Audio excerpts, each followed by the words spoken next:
Hello everyone, my name is Faith Mutagi and this is my platform, Parenting Conundrums. I just needed to just say this over and over again, and please, I hope whatever I'm going to say is going to stick with you and you're going to act upon it. Your children need a space to vent out whatever feelings they are getting or they're experiencing concerning this on and off issue about schools. As adults, you are getting a place to vent out. You are talking to other people. You are hearing it in the news.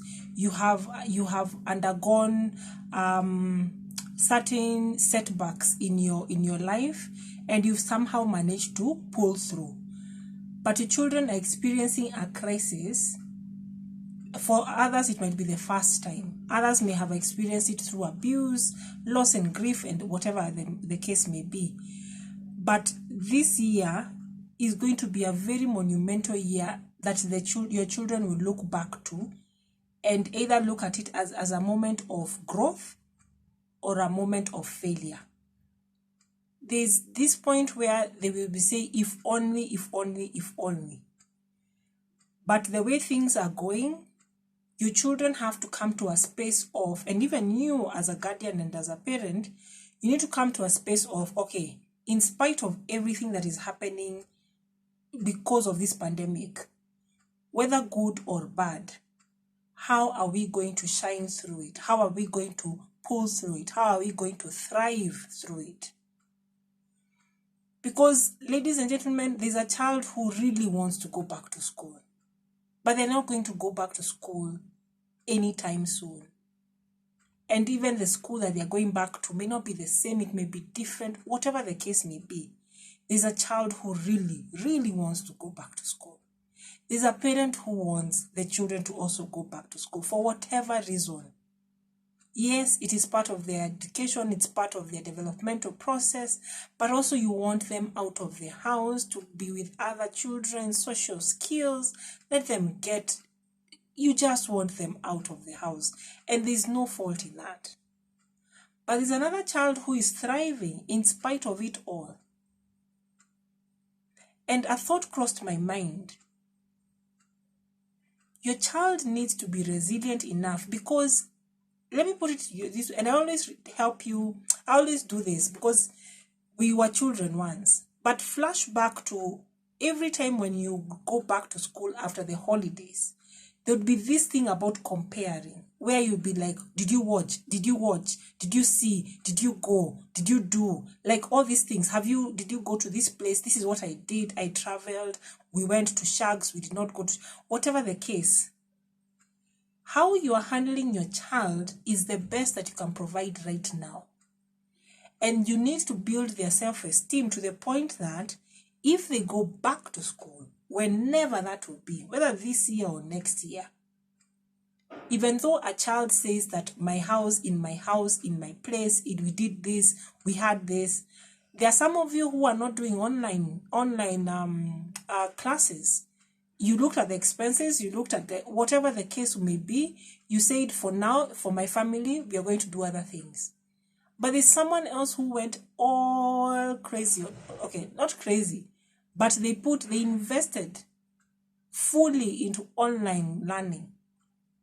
And by the time these two children show up, they will go back to class. Irrespective of the spacing and the social distancing and the masks and everything, this child's self-confidence needs to be built to the point that even though so and so said that they did, it's okay with me. And even though so and so did something that looks less than what we did at home, I should not be the bully. I should not be the one to lord over everyone else and say, and do all the pride thing and boastful things. So in spite of everything that is happening, whatever is happening online and with our leaders and all the institutions that are to play and everything, the person who is going to have, let me put it this way, the impact that 2020 will have on children kind of lies in your hands. 50%. The other 50%, it's now them. But are you teaching them to be resilient? That, by the way, life doesn't always go as planned. So we were thinking of October going back to school, kind of. Then now it's not even there. So what do you do when you do not get what you want? That should be one of the lessons. So what happens if things don't happen as you wish they would be? Do you just go and curl up in a ball and say that the world is unfair? Or do you like, okay, this gives me more time for another project or something else? So long story short, regardless of when the schools open and how they do that, the child that is under your care needs to be taught how to be resilient. And what do I keep on saying? Family meetings. Have family meetings. Have a conversation with your child. Let them write it out. Let them speak it out. Have a walk. Right now, this up and down that is happening about the education, there is someone who is very angry. There's someone who is very happy. Whatever feelings, do you know what your child is experiencing? Because if you are pissed off, if you are angry, if you are frustrated, so if that is you as an adult who has experienced crisis over crisis over crisis before, so what is happening to this tiny human being? Some of them are not tiny, but what is happening to them? Because, ladies and gentlemen, they are sponges. They soak in as much information as possible. So, what am I saying? Ladies, gentlemen, uncles, aunties, whatever the case, if you have a child, if you can group them together in safe spaces, if you can reach out to them online, if you can mentor them and just, it's not you sitting there to talk about, wacha waongee. Let them just open up and say, Maze, like seriously, I am angry. I am pissed off. I am happy. And then how do they translate that into future experiences? Because 2020 is going to be a highlight in their lives for a very long time. So, start talking today.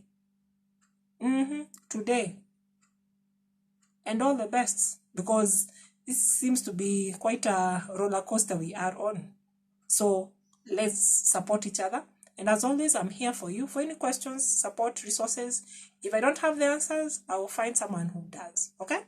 So, virtual hug, because parents, guardians, you need it. Even though you have eaten the school fees or whatever it is, it's not even about money right now. Your child first. Okay? Good. See you soon.